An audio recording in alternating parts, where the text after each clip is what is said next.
Hey, Andrew, will you tell us a little bit about yourself? Yeah, absolutely, buddy. So I work with Mike, obviously, as your certified public accountant. I have a firm over in Northeast Ohio. I serve clients all over the country, though, and I've been doing this as a tax preparer, tax strategist, and as a certified public accountant for about 14 years now, and work with all wide varieties of businesses and individuals, from big and small, from larger S corporations all the way down to sole proprietorships, et cetera. Um, and these types of forums are nice because we get to discuss, some of those strategies and put them on video. And what we're going to do today is we're going to break down some of the tax laws that are applicable to your business, to your type of business. And hopefully people can learn a little bit and save some money on taxes, or even at least learn how to ask the right questions to their tax advisor through this. And when we do these types of things, we always want to make sure that people know that these are just for educational purposes, though. It's not, you don't want to rely on all this information blindly. You're going to want to go ahead and discuss this with your tax preparer, your tax professional, and your financial advisors. But yeah, just the background of who I am. I've been doing this for a while now, and I work with a lot of different companies, and I'm excited to discuss with you all those strategies, or a lot of those strategies that I've implemented for my clients over all these years. We were going to discuss, first of all, and I think this sets the framework. Okay, the question is, if you're going to start a business, any business, but in this case, if someone's going to start a Turo business, what would be the best business formation from a tax standpoint, a liability standpoint, et cetera? And then that's actually a very important question to address right up front, because that's the foundation of everything you're doing. Okay. And now I usually recommend that when people start their business out, at the very least, they do a limited liability company, set up an LLC. Sure, you can be a sole proprietorship and not do the LLC. That's fine if you wanted to do that, but you might as well pay the extra few bucks. It's not that expensive. Set up a limited liability company. That does two things for you. First of all, it limits your liability. And with this type of business, you want to limit your liability. You want to separate the liability of your business from your personal assets. So if you get sued, you have that veil of legal protection, so they can't go after your personal assets as easily. Okay. It's a cheap way to get limited liability. The second thing it does is it really helps you put out a polished business name and a good business product out there in front of the customer. If you're just going to run the business as a sole proprietorship and use your first and last name as your business, it just doesn't come off as professionally.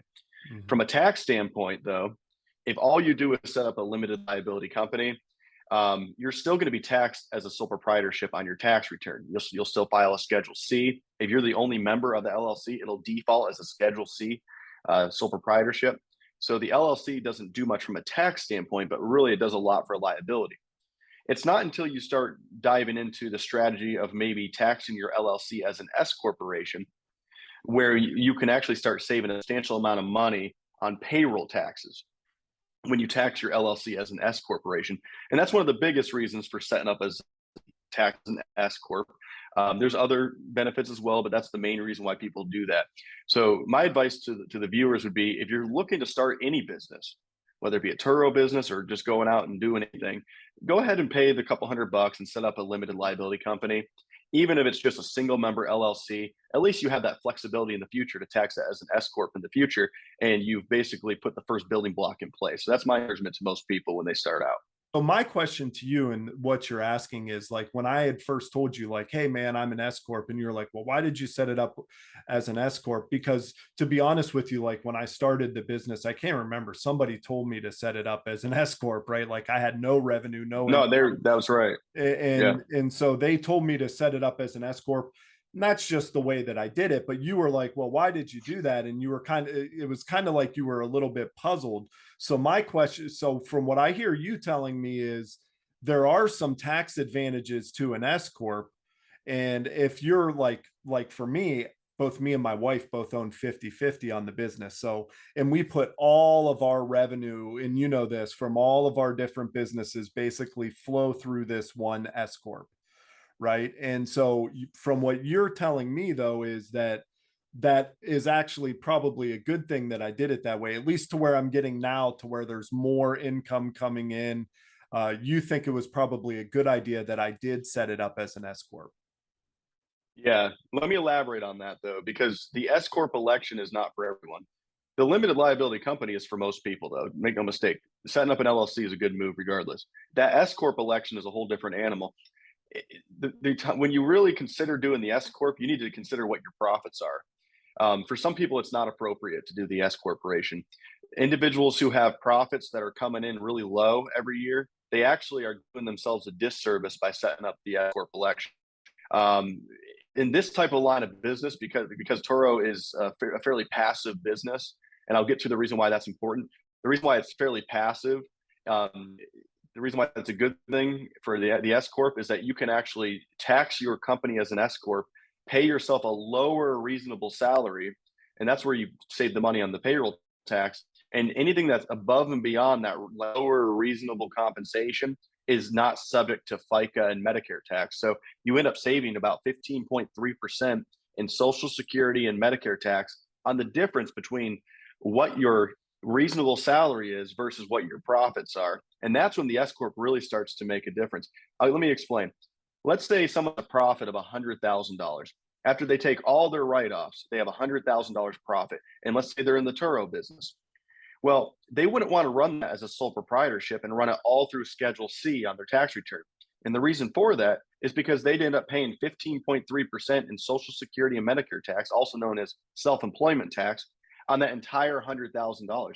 That's $15,300 that you're paying into Social Security and Medicare. If you do the S corp, you slap an S corp election on there by asking the IRS to tax your LLC as an S corp. You put yourself on payroll for a reasonable salary because you have to do that. You have to pay yourself a reasonable salary. And let's say the same company then makes $100,000, but it's taxed as an S corp. And let's say your reasonable salary is $20,000, for example. Well, guess what? You're only going to pay Social Security, Medicare on that $20,000 then, which is about $3,060. And what happens to the other the other $80,000? Well, that other $80,000 comes back to you as the owner as a passive dividend. Well, guess what? You don't pay FICA and Medicare on a passive dividend. That saves you $12,200 plus payroll taxes every year under that example. This is the power of the S corp election. But again, it's not right for everybody. Let's say someone has a Turo business and they only make $20,000 a year profit. But let's say 20,000 is the reasonable compensation. They're doing themselves no service at all, taxing themselves as an S corp then, because what they're doing is they're taking business income and turning it into W-2 wages because they have to. And that actually does them a disservice because they don't get the business income deduction on the tax return. So long story short, talk to your tax preparer, your tax advisor about when the right time is for you to tax yourself as an S corp. And go online and look up some articles as to the benefits of the downsides and the upsides of doing an S corp election. Me personally, even at like most of the people that are probably watching this don't have the same plans that I have for Turo, and as far as scaling it. Like I went from one car in the beginning of February to where now I have basically 7 cars, 6 of which that I'm actually renting out. So, and I'm planning to scale more this year. So most of them, what I hear you saying is most of them probably should just start as an LLC, see how you like it. But on the other hand, like these people should definitely have some sort of a professional that is looking over their strategies and making sure, like they shouldn't just go to H&R Block or something to do their taxes, right? They should have some sort of professional help to do this. Is that correct? Yeah. No, that's exactly right. Look, H&R Block can file your taxes for you, but they're not going to give you any meaningful tax strategy. So it's important to have a CPA or some sort of an accountant who at least knows the tax law, and they can guide you through the right time to do the S corp election. They'll look at the numbers with you and let you know when that time is right, based on your projected income and your profits, right? And secondly, though, too, they're also going to help you figure out what your deductions are. They're going to help you understand what you can deduct, and we'll get into that here in the video. But they're going to help you understand what is deductible, what's not deductible, how aggressively can you write off a piece of equipment or a new vehicle, right? Right. H&R Block doesn't help you with that stuff. They just file your taxes. They very rarely will help you with strategy. Let's get into the next question. Am I allowed to write off the standard deduction on these cars that I'm using for my Turo business? Am I allowed to use the standard deduction, which is per mile deduction, for the miles where the car is being rented out? I'm not driving it. Am I allowed to use that deduction? Okay. The answer to that is actually yes. It is. You can use the standard mileage deduction as one method of writing off the vehicle. What people need to realize is there's two ways to write off a vehicle, though. The one way is the standard mileage deduction, 62.5 cents a mile now. You write that off and you keep track of your mileage. And if you're renting your vehicle out to other people and you are paying 100% of all the costs associated with that vehicle, you can opt to do the standard mileage write-off if you want. However, that's not always the best way to write off a vehicle, especially a more expensive vehicle, because the other way to write off a vehicle is write off the actual cost. So, and by doing that, you're going to write off the cost of the vehicle. You're going to write off the gas, the maintenance, the repairs, the insurance, and you got to run the numbers and you got to ask yourself, does it cost more than 62.5 cents a mile to operate this vehicle? For a lot of vehicles that cost over $40,000, $50,000, even $30,000, $40,000, $50,000, and don't get the best gas mileage, it costs more than 62.5 cents per mile to operate those things. You will, at the very beginning of using that vehicle in your Turo business, you will decide and you'll declare that you want to do one method or another. You'll declare that you're going to do the mileage write-off, and then you're going to stick with it for the remaining life of that vehicle. Or you're going to decide that you want to do the actual write-off method, where you'll actually write off the cost. So I have some clients, more expensive trucks, for example, and they'll write it off the actual trucks because they're gas guzzlers, they're expensive. But maybe they have smaller vehicles, like they have cars that are $20,000 or $15,000 that are very fuel efficient, and they'll opt to do the mileage method on those. So you can do either one of those methods depending on the circumstance with that vehicle. But once you choose that method for that particular vehicle, you stick with it. Okay. And also keep this in mind. If you guys are renting these vehicles out to other people, let's say you rent the vehicle out to some business owner who's driving around for business. That business owner, though, is not going to turn around and do the mileage rate that they put on that vehicle because they don't own the vehicle, right? They're going to just write off the cost of renting the vehicle and the gas that they put into it. So there's a lot of different ways to approach it. But to answer your question, yes, you can do the standard mileage rate. Doesn't usually make sense, though, for those more expensive vehicles. Okay, so I was wrong. So I'm gonna eat some crow here. Okay. Because I thought, based off of the standard mileage deduction, and then I had sent you a text, on Sunday while I was at church, and you said, no, because you understand, we're not paying for the fuel. The guest is paying for the fuel. So I thought that the standard mileage deduction was not something, I mean, to me, that should be, well, okay, at least the way that I'm thinking it. Like, I got a $5,000 car out there right now. Okay. And if I could write off 62 cents a mile and I have a renter putting on 30,000 miles a year, okay, I can write off 3 times the value of what I just bought the car for. And I'm not really spending anywhere close to that amount. Well, then back that up then. Remember, first thing I said, though, if you're renting out the vehicle and you're paying 100% of the vehicle's cost, you can write off the mileage. The fact that the renter puts the gas into it actually would make it so you can't do mileage rate on that. Some of these places, they'll fill it up with gas. People driving around, they'll bring it back, they'll fill it back up. The company itself pays for the gas. So you are correct. You need to pay 100% of all the cost that goes into that vehicle to do the mileage rate. Right. So I guess in your guys' business model, that is off limits. We'll back that up then, because it sounds like you guys never have a situation where you guys are picking up all the costs, especially if you're renting it out to these people. Okay. So let's say you rented it out to these people, though. So that's actually a good point. Let's say you rented it out, though, and you paid for the gas. So for example, you give them an allowance for the gas and your company is paying for the gas, and the customer doesn't pay for anything except for, at the end, they basically pay the company for renting it, and there's a surcharge for the gas. You could do the mileage deduction. And that would be a nice little tax hack then, because you make a good point. If you have a $5,000 car that's fairly fuel efficient, it's not costing you anywhere near 62.5 cents a mile Right. to operate that vehicle. Right. You could really get a hefty tax write-off on that vehicle at 60 cents a mile. But you'd have to find a way around that whole, paying for the gas and make sure that the customer's not paying for any of it. They're just paying you a fee to use the vehicle. Okay, so I Right. don't know if that can be built into the Toro's model, but until you can figure that out, you're going to have to stick with the actual write-off method, which I believe we're doing with all your vehicles anyway. We're doing the actual write-off method with all your vehicles because it makes sense for pretty much all of them, Well, yeah, but to your point, except like, for the I five mean, thousand right. dollar one.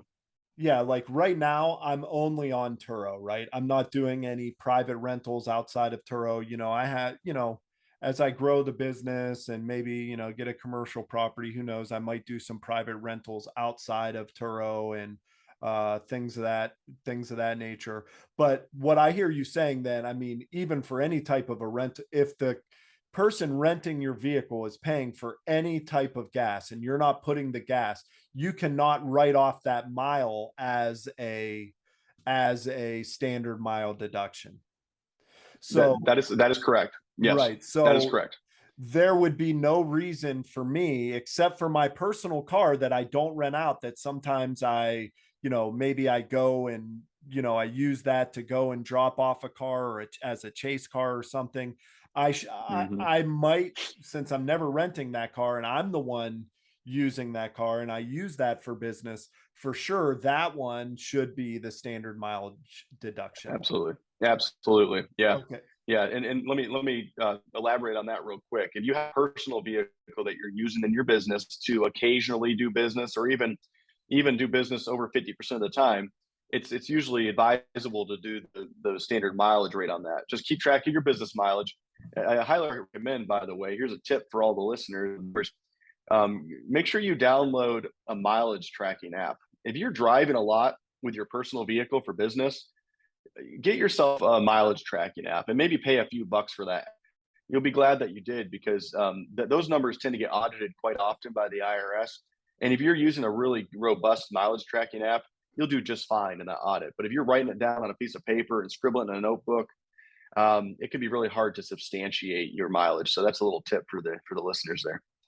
Yeah, and so it's cool because I have QuickBooks online and we'll talk about some of these other tips and tricks a little bit later too, but it has the mileage tracker, I think, built right into it too. So I don't know Yeah, if there's other ones that you suggest, but that one it's built right in. So it's pretty neat. And yeah, I think I'm only going to have to track my mileage in one of my cars because all the other ones are used for business. Okay. So, all right, that's good. right. So Yeah, you answered the question. So basically to answer the question, unless we are the ones putting the gas and spending and taking care of all the costs associated with the vehicle, unless we do that, then we cannot use the standard mileage deduction, right? Which we're not that doing would be on, correct. we are not Right. doing that on Turo. Now there is an option to have, you know, them not have to put any fuel in it.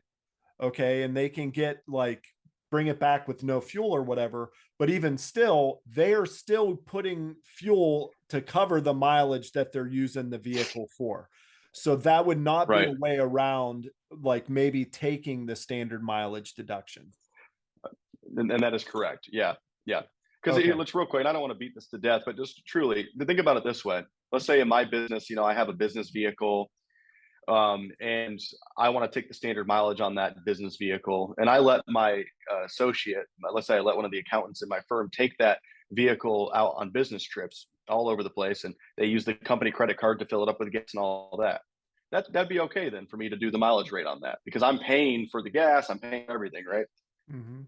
You guys run as Turo owners here, business owners here. You guys run into the problem of there's no clean, easy way for you guys to pay for the gas while the customer's using it on a day-to-day basis. So you would have to find a way around that in order to do the mileage. So Okay. All right, there you cool. go.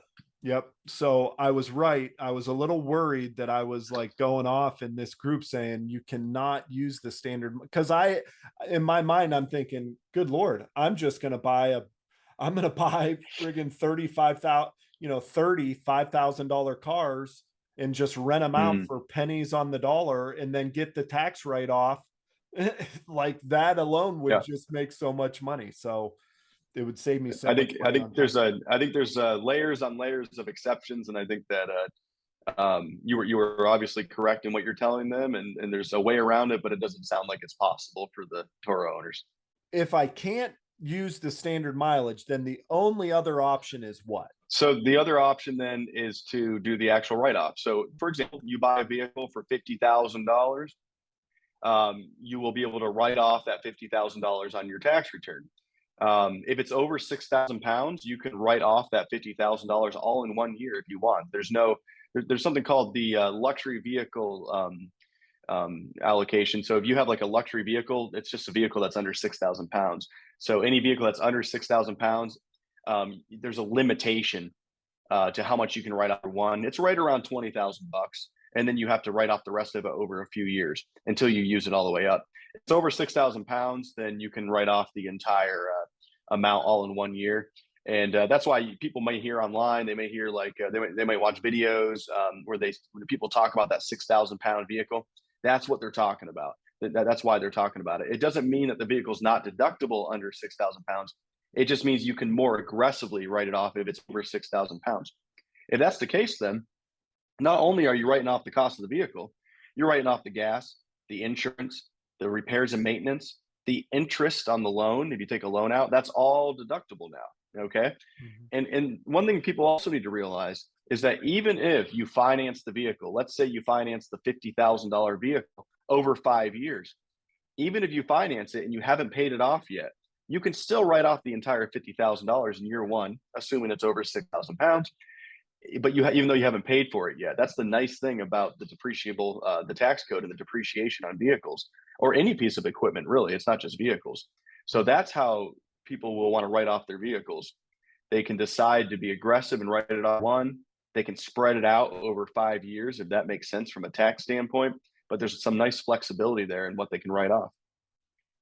Yeah. And so, okay. So to me, I want to understand this. Okay.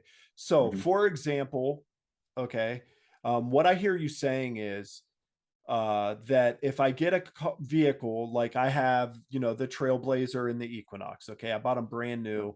Okay. Forget what I paid for them, but let's just say 25 total out the door. That's tax, title, tag, everything all in, right? So you asked me to upload my buyer's order for that inside of your system, whatever. I did that. Okay. Now those don't weigh 6,000 pounds. Okay. From what I'm reading online is you have to depreciate them over its normal lifespan. But what you're telling me is that I can front load a lot of that, which means that vehicle I can do $20,000 this year and then the remaining $5,000 next year. Okay. Yeah. Or somebody that might have a loan on that vehicle, okay, they might want to just depreciate the amount that they're making on payments. So if they have a 3-year loan, they might just want to depreciate their payments so they know anything over the payment, they don't have to worry. That's all they have to worry about as far as taxes are concerned. So what if I get a $40,000 vehicle? Okay. Are you saying I can do up to $20,000 each year until it's depreciated 100%?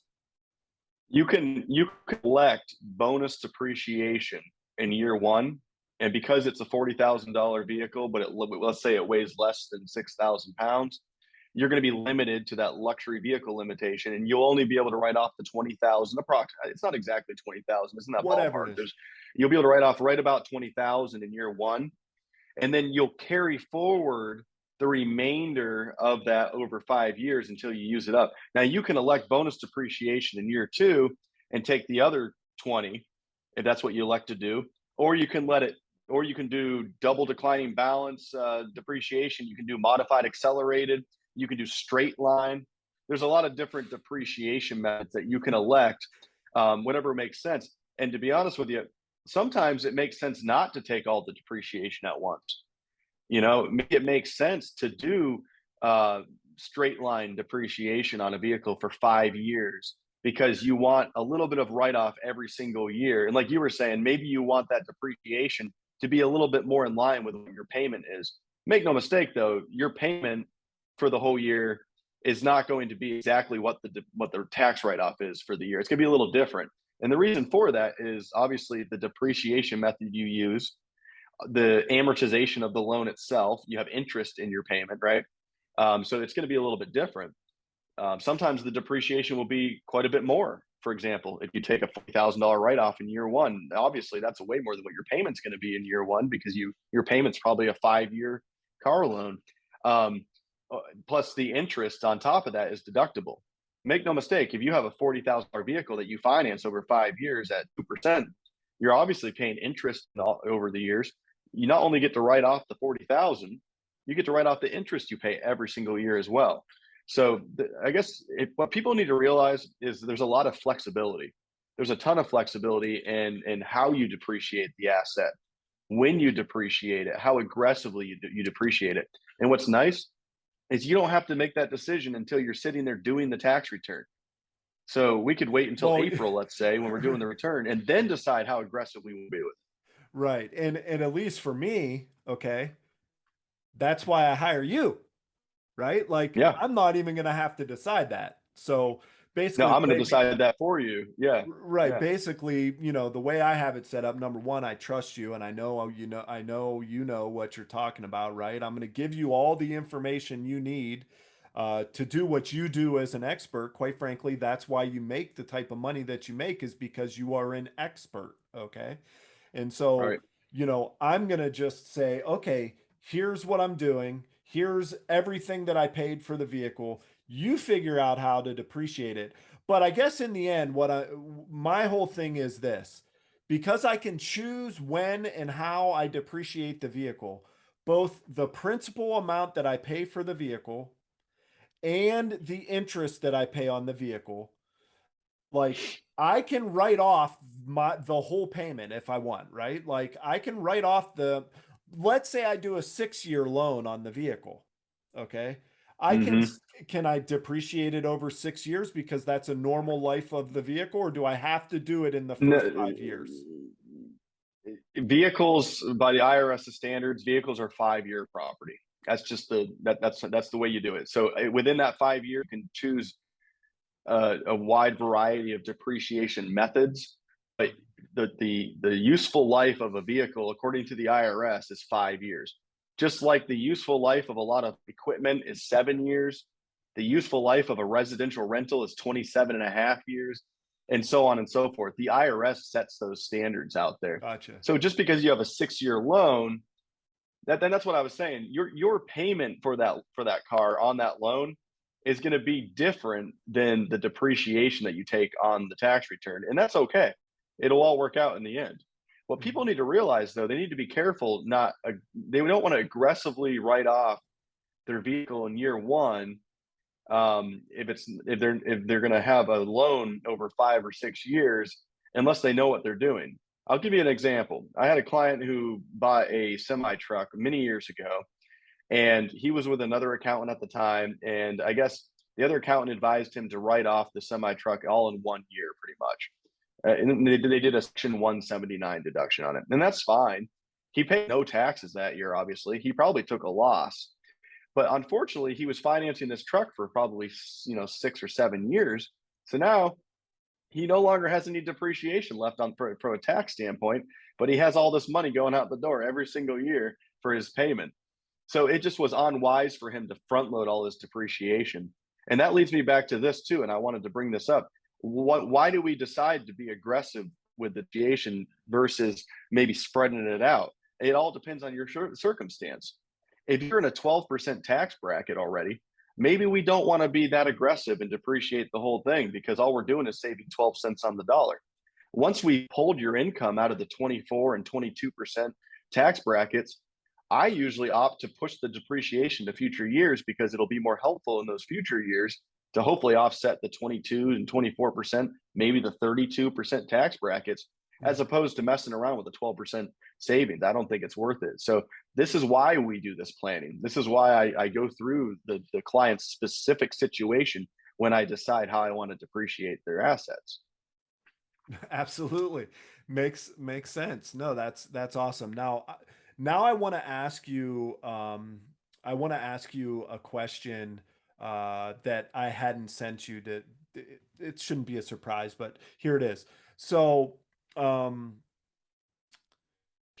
most of the people that are on Turo, like one or two cars, right? Like they might be renting one of their personal car. Like it's not like a big operation. It's just something they're doing like an Uber Right. driver side hustle. Okay. They're just, they're just trying to make some extra money. Maybe they get a nicer car, than what they would normally be able to afford because somebody else is borrowing it. So should these people be saving a percentage like of their revenue that they're bringing in? Like, should they be putting that money aside to take care of taxes? Or do you think that like they should probably be able to like not really affect their income as much to where they're going to owe a ton of money at the end of the year? Yeah. I mean, it varies by individual. Early on, they may not have as much profit because they may aggressively write off their vehicle. And make no mistake, be very careful when you have a vehicle that's mixed use. You want to make sure you adjust for that on the tax return. Like if I have a vehicle I use 80% of the time for business and 20% of the time personally, I'm not going to write off 100% then of all the costs of it, obviously. But we have the ability on the tax return to indicate personal use, let's say of 20%, and it will basically only give you an 80% deduction on all the gas, the gas, the insurance, the actual cost of the vehicle, right? The interest. But to answer your question, then, should they set aside money for taxes? I'd say, well, absolutely, though. You should if you think you're going to be profitable in that year. Okay. And as you continue on with your business, you make more money and your vehicles are already depreciated down to zero. You're going to start cash flowing more money and you're not going to have the write offs to show for it. So, therefore, you're going to show profit, which is a good thing. It's a great thing to show profit. That's why you're doing this. So then the question is, how much should they set aside for taxes? And that's a great question. That depends on how much you make. It depends on how much you make in your other jobs, because that can push the rest of your Turo profits up into a higher tax bracket. I would say this for a married couple who makes less than $200,000, let's say, or even a married couple that makes less than 400,000, they can pretty much expect their marginal income tax bracket to be about 22 to 20% on every dollar profit that they make then on their Turo business. Plus, they need to make sure they set aside 15.3% as well for the self-employment tax, right? That's that 15.3% Social Security and Medicare tax. So that's almost 40%. Now, granted, they're actually going to pay 40% though. And the reason why is because you get what's called a business income deduction at these tax levels, where so you can kind of take your profit and take 20% right off of that. So that will lower that percentage. Plus, keep in mind, that's of your profit, not of your gross revenue. This is after all of your write-offs. So, for example, let's say you have a couple that makes $200,000 a year at their day jobs, W-2 jobs, okay? So their income's already quite elevated.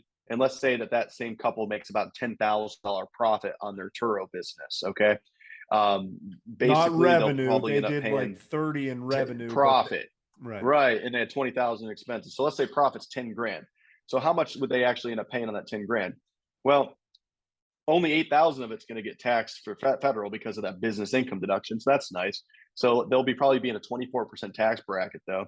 So that's $1,920 approximately in federal tax, plus $1,530 in Social Security and Medicare. So, you basically look at that and you're sitting at $3,400 in tax on that 10,000 bucks. That's 34.5%. It's not cheap from a tax standpoint being in business yourself. However, and I always tell this to my business owners, you're still better off being self-employed than you are being a W-2 employee from a tax standpoint. Mm-hmm. And the reason why is because, make no mistake, your W-2, go look at your pay stub. They're still withholding 7.65% of Social Security and Medicare. Mm-hmm. You're not getting the business income deduction. Mm-hmm. You don't get to write off any of your business expenses of your W-2. But guess what? If I made that same $200,000 as that couple did as a business, then not only do I get to write off all my expenses, not only do I get the 20% business income deduction, sometimes my state gives me nice tax breaks, which the state of Ohio, where we live, gives us great tax breaks for that. Not to mention, I can implement that SCorp strategy we talked about earlier, and maybe I can kind of start getting that 15.3% under control as well, which is what I do with my business and which is what you do with your business there, Mike. So Mhm. yeah, they should really set aside about 30 to 35% of their profit to pay that in taxes. But just know that they're still way better off than if they were working for a W-2. Right. Okay, no, that's great. You answered that question. But then I always go back to, and this is what, this is what my, I think it was my dad always used to say, because my dad had his own business before, he's doing what he's doing now in the Dominican. But he used to always say, you don't want to get a return from the government. He used to say, Yeah.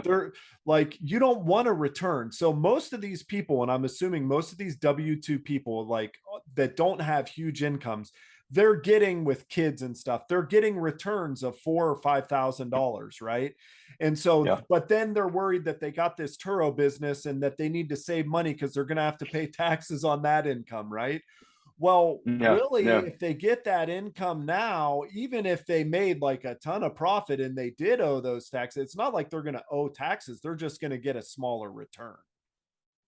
Right. I mean, they're usually, I mean, if they're already over withholding from their W-2 job and they have a lot of kids, so they're getting big child tax credits, then they have a buffer there, basically. If they're Right. used to getting a $5,000 to $10,000 refund and they add $20,000 worth of profit of Turo profit to their tax return, that $5,000 to $10,000 refund is a nice buffer. It'll Right. just basically reduce their refund. If Right. they do really well with Turo, maybe they would end up owing a check to the IRS come tax time. But that's the cost of making money. I mean, I think Right. what people who are W-2 employees, they just don't, a lot of times they don't understand or they don't see that, they're still paying a ton of taxes. Like, look at your pay stub and how much they take out for federal and state and Social Security and Medicare. And I think a lot of people maybe, fool themselves a little bit when they get that refund, thinking that they're being given a gift by the IRS, but they're just obviously getting their own money back. And Right. your dad is absolutely correct. You shouldn't want to get a big refund. You should want to owe a little bit. In fact, I personally set up my business and my personal tax affairs in a way that I actually can owe them a substantial check come tax time. And as long as I set it up in a way where I don't owe them interest, which that's a different topic for a different time, I basically borrowed their money for the whole year. And guess Right. what I did with that money for the whole year? I put it into the markets and got dividends. Mhm. I put it into CDs, let's say. I'm getting interest on their money. And Right. it's not a bad way to go if you can keep your finances in order. So, Right. Well, yeah, set aside money. why don't you give me $5,000 next year? I'll get a car, I'll rent it out, right? Hmm. And it'll pay itself off within a year. Basically, that's what you Yep. see what I'm saying. Like, that's what I could do Yeah. with that money instead of like putting it aside and worrying about having to pay it to the government. Forget that. Let me borrow Yep. their money. Right? Yep. Like, I want them That taken out as little. I want to owe them as much as I'm able to owe them without having to pay a penalty, period. That's important. Yep. which would be my goal. So yeah, and like you said, Yep. buy a Yep. stock that pays a friggin' dividend. Ford stock pays, I think, Yep. 3-4%, interest on the money. Yeah. So If not why more. let the Yeah. A government lot of companies. Yeah. borrow money from you? Like, I agree completely. that's what they do. So all right, so That's enough what of they that. do. Let's get into the Yeah. next thing. So um Yeah. what other things other than depreciating the vehicle, what are some other creative things that like we should be thinking of writing off as like a Turo business? What are other things that we should make sure that we're telling whoever's taking care of our taxes, hey, I need to write this off? Yeah. Yeah. This is a good question because I think people miss a lot of deductions because they just don't know they're allowed to. They don't think about it. So first of all, we have to ask ourselves, what is a tax deductible business expense according to the IRS? Well, the IRS basically says that if it's ordinary and necessary to your business, it's a tax deduction. That's a really broad definition, right? So obviously, the easy things would be, the things we already talked about, vehicles themselves. That's great. Other things would be like office supplies, office furniture.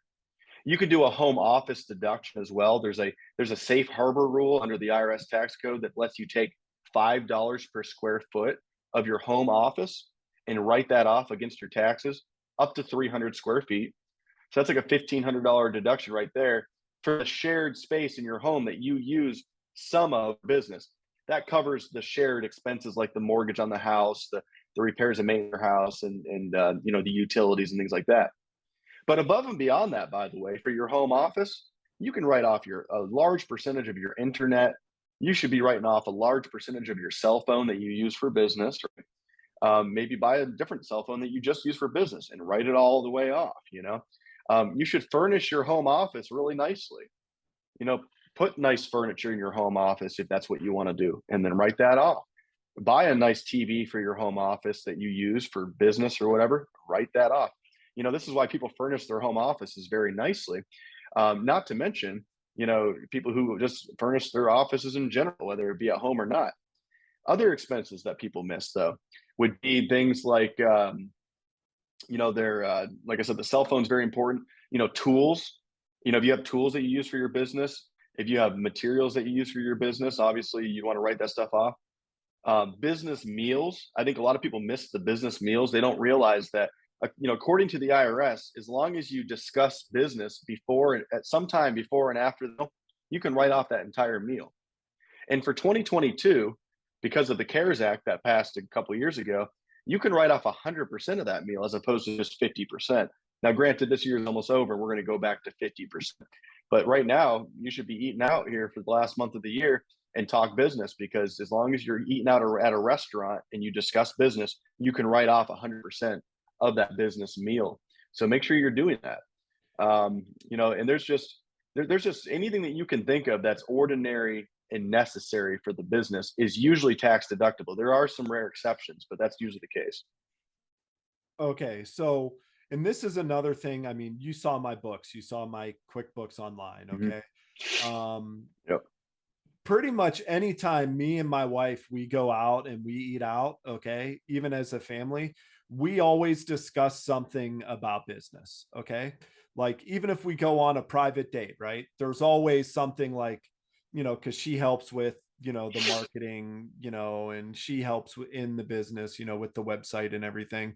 Um, Yep. but I also, you know, sometimes when we go to, you know, I go because she wants coffee in the morning. So I go through Dunkin' Donuts and I pick us up both coffee for our morning meeting that we have.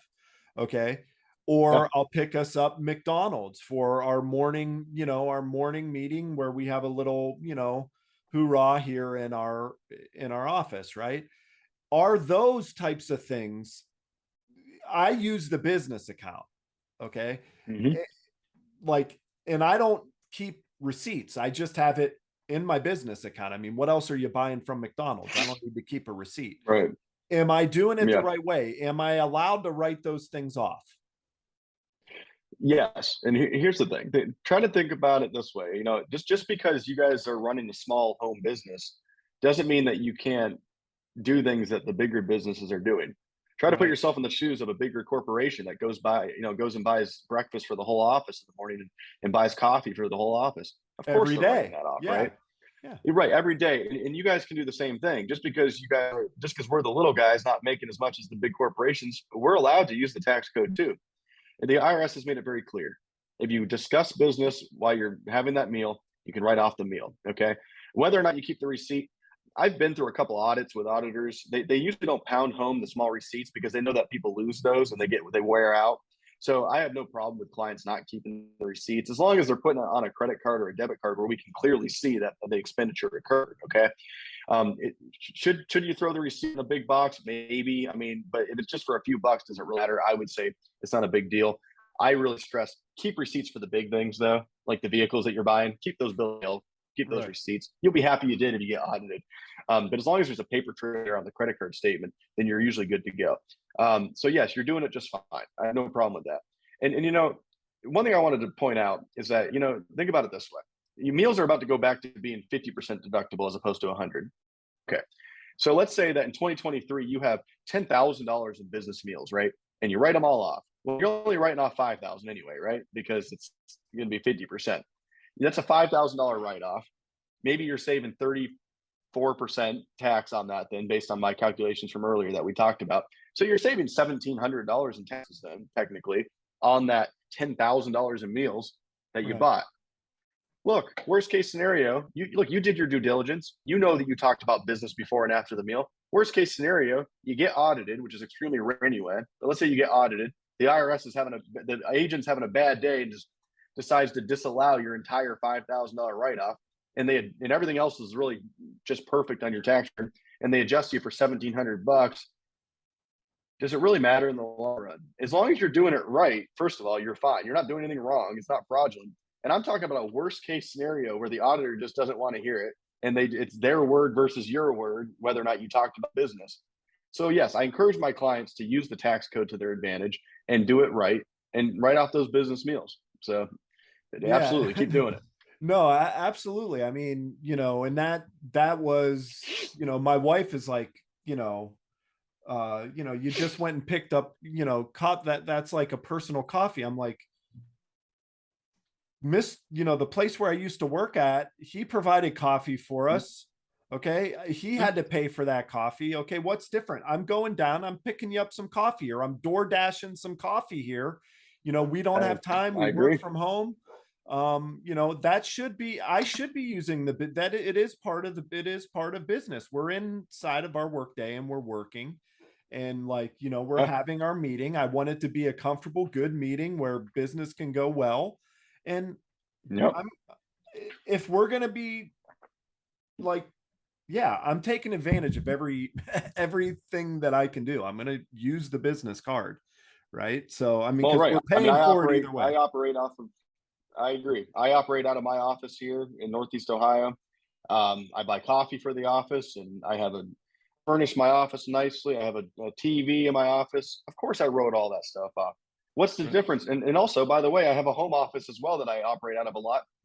I furnish that as well, and I put a TV in there because I'm in there a lot in the evenings doing tax returns. So at the end of the day, we always follow the rules. We follow the rules to a T, but you better believe we take advantage of the system as it's written, because if we're not, we're just not being smart. I'm here to save money on taxes and pay as little as possible, but I'm here to do it legitimately, because I'm not here to cheat the IRS. If people pay me cash, which happens on occasion, to do taxes and consulting, I deposit that money and I pay taxes on that money. I'm not here to cheat them, but you better believe I'm going to possible by taking advantage of the very rules that Congress put into place. That's what they're there for. Yeah, no, Yep. absolutely. And to one of your points with the cash type thing, especially in what I'm doing, like a lot of these small businesses that are just getting started, they want to do a lot of cash stuff, right? Well, then when they go and they want to scale their business and they want to get a loan, okay, or they need money, okay, like they are screwing themselves by thinking they're just saving a couple of dollars, because now anybody that gives them a loan is never going to give them a loan. So, but that's right. not going to happen. Like Turo, we don't do much cash business. We don't do any cash business. So good luck hiding that income.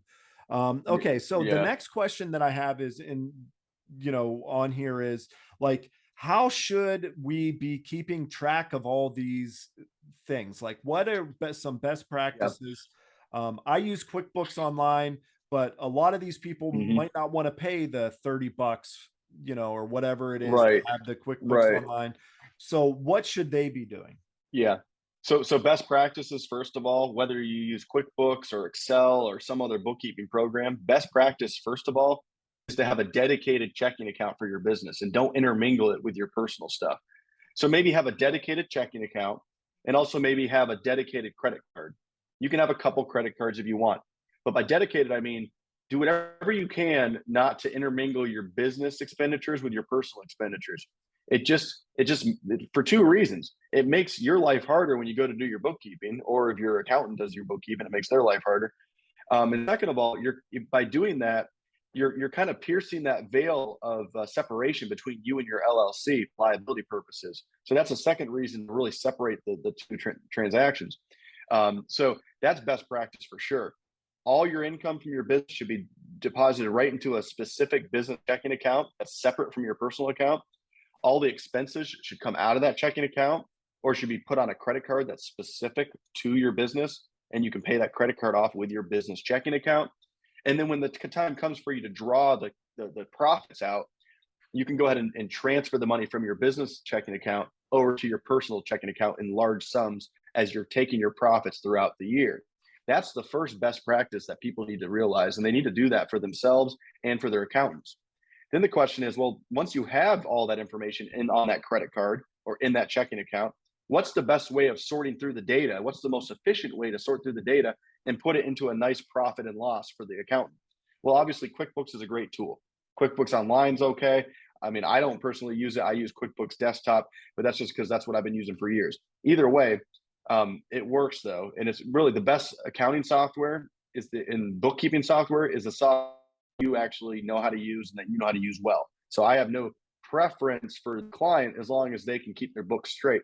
A lot of clients will just export all their bank data every month right into an Excel spreadsheet, and they'll just have a cell on the Excel spreadsheet where they assign an expense category, office supplies, gas, and they'll just have like maybe a dozen different expense categories, and they put it on that cell. And then at the end of the year, they can just send me that spreadsheet, and I'll just sort the spreadsheet properly by expense category. That's not a bad way to do it, especially if you're kind of getting started and you don't want to pay the price of QuickBooks, which is going to be about $300 to $400 a year, depending on what application you use for QuickBooks. And maybe it's best just to use Excel. But I just recommend that if you get the first best practices in place by having a separate checking and credit card, everything else falls into place a lot easier. Right. And especially if you're not, if you're not doing a million transactions a month, I'm talking about like a small little, somebody has one car, right? So that person should have even if they don't set up an LLC, which we've already talked about, it's probably a good idea that they do. Even if they don't set up an LLC, even if the car is in their personal name, and we'll get into that here in a second because you understand what I'm doing here. We'll talk about personal cars in the personal and business name. But either way, whenever they make a business transaction, that's putting fuel in the vehicle, maybe, having that, like I said, going out and, talking with your wife or whatever about business and talking about strategies for your Turo business coming up. All of those should come out of the same account or an account that only business transactions come out of. And then your Turo money should only go into that account. You shouldn't have also your W-2 income going into that account. You need to separate those things. Okay. So, and then you said, even if you just write those things down inside of, you have a note where you're just making notes of every time money comes in and you're taking a tally, even something like that would be fine, right? It would be. Yeah. But, as long as, here's what we want as the tax preparers. I want a profit and loss. What do I want? I want your total sales for the year, and I want all of your expenses tallied up by category. I want to know your total office supplies. I want to know your total fuel costs, et cetera, your total cell phone bill totaled for the year. You might have a dozen expense categories and one big income number. That's what I want. However you get to that is that's up to you. What's the easiest way to do that? I say QuickBooks is easier. Excel's fine.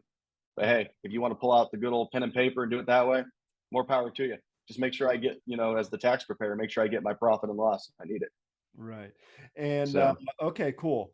All right. So we talked about that. We talked about, we got to make sure that we are tracking expenses and tracking revenue and income coming in and that it's separated. Okay. So this is going to be something that I know a lot of people are going to be interested in talking about. So in terms of taxation on and depreciating the vehicle. So, I got the 3 vehicles that I paid cash for, right? Okay. yep. Those are in the business name. Those are paid for cash. You see them on my balance sheet, right? And then I've got the other 3 cars that are in my personal name, okay, that are financed.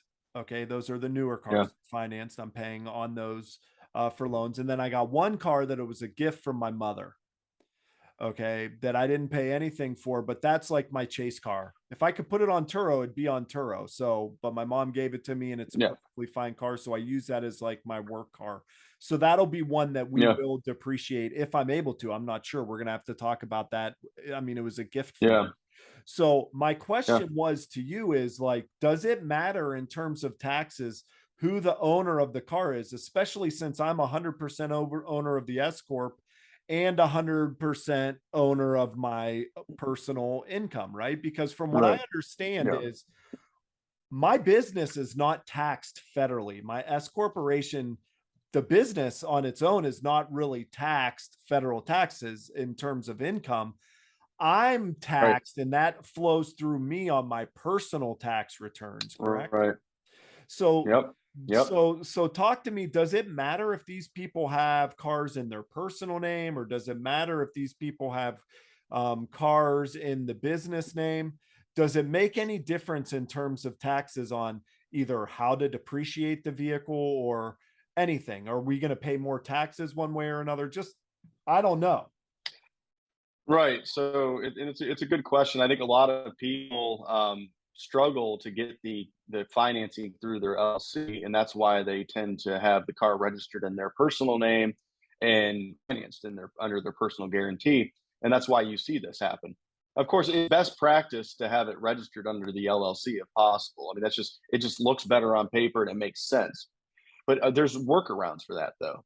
If you personally own the vehicle and your company's using that vehicle 100% for the business, we can make sure that it gets written off appropriately on the tax returns. Okay, that's not a problem.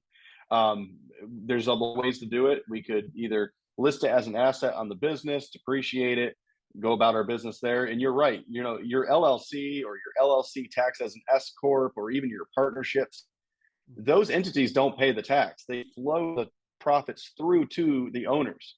Okay, you're right about that. The only corporate thing that does pay the tax would be C corporations, which no one on this call should be set up a C corporation anyway, because you get double taxed. So that being the case, there are workarounds here. So if somebody has a personal vehicle that they're just using 100%, let's say for business, and have an LLC, they don't. It doesn't need to be registered to the LLC to get the tax write off. Okay. If they want to register it under the LLC as a co-owner, that would still be a best practice. That's a similar to keeping your receipts from McDonald's, though, right? It's best to do that. But I can tell you right now, I've sat through audits with IRS auditors, and not once have they ever questioned the vehicle being owned by the owner versus being owned by the LLC. That was never a concern to them. They concerned themselves with the actual bill of sale. They wanted to see, okay, was this vehicle actually paid for? Give me the receipt. That's what they cared about. Okay. So to answer the question, best practice would be that it would be running the LLC, but I've never seen it as an issue for writing off the vehicles themselves. Okay. And that segues very well, by the way, into another topic that I think needs to be brought up real quick as probably we wrap up in the next few minutes. And that is, once you depreciate these vehicles, what happens when you in the future go and sell that big, you take it out of service? Keep in mind that if you buy a vehicle for business and you write it off, and let's say it's a $50,000 vehicle, you received a really nice tax break in those previous years. Now your basis in that vehicle is zero. So if you go 5 years from now and you sell that vehicle for $20,000, right? You do need to add that $20,000 back to your income, to your business income. That's called depreciation recapture. So I just want to make sure that the viewers understand that you're writing these vehicles off for business purposes, and that's a great thing. You're saving a lot of money in taxes by doing that. But keep in mind that when you go to sell those one day, there will be taxations for selling them. Even if you don't sell them for a profit, if you've depreciated them down to zero, you still have to do depreciation recapture and add that income back to your taxes. Okay. Yeah, and I was reading last night about like gifting it, or like once, like some of these cars are these older cars that I have now that I'm renting out. I got nephews, I got my kids, maybe my kids might want to have it personally. Like, how does that work? Don't I have to, like, even if I put it back into my personal name, don't like, if I want to gift it to my kids and put it in a personal name, don't I have to like pay the fair market value for that vehicle and be taxed You on the do, fair market yeah, value? right. Yeah, your depreciation recapture would be based on the fair market value because this is not an arm's length transaction. This gift, you're gifting it to a third party. Heck, even if you gift it to a friend, it's still the same idea. Now, if you were to gift it to charity, then that would be fine, obviously. Mhm. You wouldn't get a tax write-off for the fair market value on that vehicle because your basis is 0 on that. So if your Right. $50,000 vehicle that you depreciated in the past is only worth 20 on the fair market and you just give it to charity, I'm sorry, you're not going to get a $20,000 tax write-off for charitable giving because your basis is 0. Right. Okay, that's obviously different than if you have a personal vehicle that you've never appreciated and you gift that to charity. Yeah, you could probably get a charitable deduction for that. Right. So to answer your question, if you're going to give it to your kids or even take it out of service and start using it yourself, you need to have a pretty good idea, maybe a Kelly Blue Books or something, get a fair market value analysis on it, and you're going to have to add that back to your income as depreciation recapture. So Right. Okay. So you yeah, answer, 100%, you answered my question. So from what, let's just do a recap. I think that's pretty much everything. That's everything that we wanted to ask. I'm sure I'll have more questions that will come up, but to recap, like, unless we're paying for the fuel while we're driving the vehicle, we can't use the standard mileage deduction. That's set in stone. Like, I mean, now, could we probably put it on our tax return and probably get away with it? But what I hear you saying is if you're audited, like, there's going to be an issue. They're going to say, "What do you?" I mean, exactly. there's going to be an issue, and there's no reason to even be in that type of situation when you can just do the right thing and not have to worry about it, right? So, Right. um, That's and correct. then now my last question is the vehicle that my mom did gift me, the $0, I got a Hmm. Honda. I should be able to write off miles on that one because I never use it That for one's no, Turo. no. Well, right. That's a good question. Yeah, you can do the mileage rate on that one. You can do the mileage write off on that. Okay, because it sounds like you're going to be using it, and you're not going to be using it on Turo. Okay, you're going to be using a vehicle that you're using for business on occasion. Keep track of your mileage. Okay. Right. So that being said, let's say that you did want to place it in the Turo vehicle.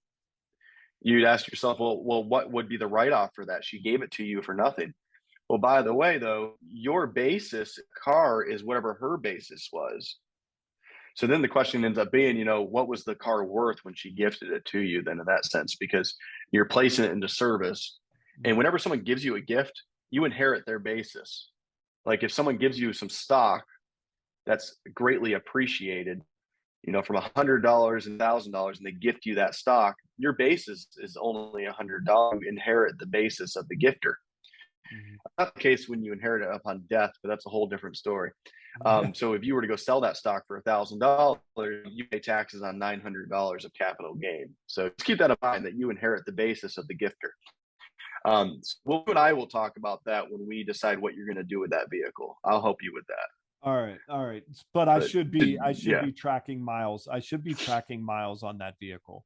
Okay. if you use it for business, yeah, Okay, and yeah, I should be using my personal account, not the business account, to be paying for gas for that vehicle, correct? Because absolutely. I Yep, can't and that's a write good off point. both Remember, yeah, I can't write off both the cost of fuel for that car and do right. the standard mileage deduction essentially because the other cars that I am That's writing off the correct. fuel. Okay. Yes, No, I that is don't know how correct, they and that's would a know good what. point for all the. No, they wouldn't know, but that's not the point. Right.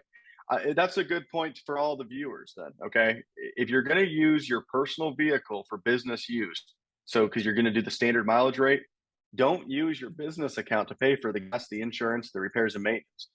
Because really, what you're doing is you're taking your personal place that you're using it for business use, and you're in a roundabout way, you're asking your company to reimburse you for the mileage, technically. Mhm. Now, if you're a sole proprietor, you just throw those miles on the Schedule C and it calculates. But if you're an S corp, you actually need your business. Your business should be reimbursing you for that mileage. And I can help. I'm going to be helping you out with that, Mike, as your S corp.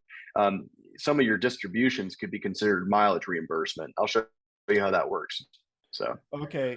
And then, that's how that works. okay, but you did see in my books where I am making the payment for my personal vehicles. I'm making them out of the business account, but I'm assuming you're going to just take that off. I mean, essentially, I'll adjust for that. that is now not an expense because that vehicle is not in the business name. It really shouldn't be an expense. It should be like a payment to me.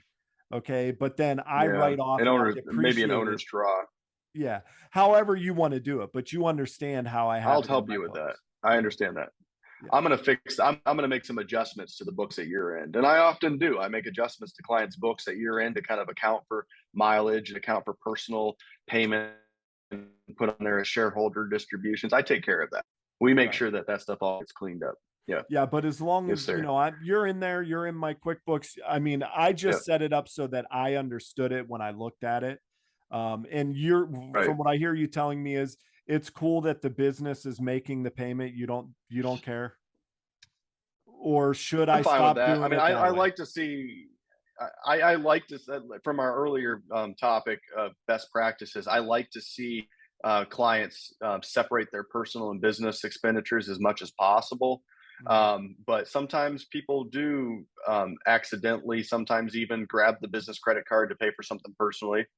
And we see that on the books, and we end up, you know, categorizing that as a shareholder distribution or a member's draw as opposed to an expense. And we can usually adjust with that. And you know, the IRS is used to seeing that. You know, like I said, I've sat through several audits now, and I've talked to real auditors, and I know what they're looking for, and they understand that some people, you know, will make those mistakes sometimes, and they don't throw the book at you about it. It's fine. So if you wanted to move your payment for that particular vehicle, a vehicle that you're doing the standard mileage rate on, if you wanted to move that over to your personal, that would be recommended. I'm not doing the standard well, one. no, I'm doing the depreciation one. Oh, that's one of the well, then keep it there. You're cool with keep it that way, the way you're doing it then. Absolutely. Yep. Even though, I mean, that's not a problem. The vehicle is used 100% for business. It's just that it's in my personal name. Right. And that's fine. I can make sure it happens. Payments out of the business as a business expense now. And it just shows in the QuickBooks as, you know, payment for this vehicle. So, which means you're going to decide how we depreciate it, whether I depreciate the whole payment or whether I depreciate more than the whole payment or less than the payment. I'll let you decide on that. I'm going to decide when I do the taxes, and I'll adjust accordingly. So that's right. All right. Well, hey, thanks. I think is there anything else that you'd like to bring up now? Or do you have, like, if somebody wanted to maybe set up a meeting with you and let you take care of their taxes, do you have bandwidth to be able to take on more customers? Yeah, we do. We're adding more customers. And we'll put a link in the description to the website and the phone number. The website is aamcfinancial.com, and we'll put the phone number and stuff down in the comments as well, or down in the video there. So we're taking on clients. If you're interested, just give our office a call. We'll try to get you for a consult. Where you are in the country, we have clients all over the country, so we can always meet remotely. And if that's something you'd like to do, we can do that for you. All right, cool. Yeah. I just want to say that, like, you know, before I met you, Andrew, like, I had dealt with, you know, multiple different so-called tax professionals, bookkeepers, whatever. They couldn't seem to even explain to me, like, just what you simply explained to me there. Like, they, you know, I could tell when I'd ask them the question, they weren't really sure. And, it, you know, there was no like authority there. And so, you know, and your pricing is very, very competitive too. So, I mean, you're not cheap, but who the hell can you hire for cheap? Somebody that's cheap, right? I mean, you know, there's a difference between value. There's a difference between value and cheap. Like, I'm ready to pay I mean, what would you rather have? You know, Patrick Mahomes is your quarterback for $100 or Baker Mayfield for 80 or Baker Mayfield for 80, right? Who would you rather have? I mean, would you say that Baker is, a better value at 80, or is Patrick the best value at 100? We all know That's that right. answer. That's a rhetorical. So, Yeah, all right. Hey exactly. man, I appreciate you. Anything else you want to say? That's all I have for now, buddy. We can do this again sometime, and when we get a list of new topics and interests, whatever the viewers would want to learn more about, and please put together another session and talk about it. Yeah, no, absolutely. I think, like with my YouTube channel, really like I haven't been able to do as much of, this type of stuff, but this is more for the Turo people. And I had some very specific questions, right? But these are all questions that I'm sure, well, anybody with a brain in their head should be thinking of, right? Like, and they Yeah. don't know, and I posted on there in this group that there's 65,000 people in. I made a post, and the amount of people saying, yes, I'm interested in seeing this video. I was thinking the same thing, is immense. And again, if they're not thinking about it, they should be. And I think honestly, the majority of the people that are on Turo are using the standard mileage deduction, and they're not paying for the fuel, and they might get Hmm. away with it for a little while. But I think we've came to the conclusion that if they're writing off the miles while it's on a rental, you don't think that they're Hmm. doing it properly. According to the IRS's own literature, that would be incorrect. Now, great college though, and they deduct off I guess, the gas that they could figure out how much gas that the client put into it. They might be able to do a little adjustment. The IRS agent would look at that though and kind of shake their head, and they would most likely adjust to that. So it's just They best to would do it make right. them You then know, go to it's best the to do it. depreciation, probably. They'd probably make them go the Yeah, that's depreciation right. That's right. That's right. So yeah, so keep that in mind, and try to do things the right way. People need to try to do those things the right way, and it's just not worth it to try to pull one over on the IRS, because even though it's rare to get audited, it's becoming more common now. Though they just hired 87,000 new agents, and I'm starting to see an uptick in audits. By the way, and I actually have two clients. I have about 1,600 to 2,000 clients or so. We'll see how many we have next year. But I have two clients currently under audit, and you may say, well, that's a small percentage, but that's pretty rare to have two clients under a full-fledged audit at the moment, even though we have almost 2,000 clients. I'm seeing an uptick. So I guess my last piece of advice to the viewers is just make sure you get your financial and tax house in order, do things right, because they're watching a lot more these days. And I've put all my clients on notice, telling them that they need to tighten it up a bit, because I'm starting to see the IRS is really paying attention now.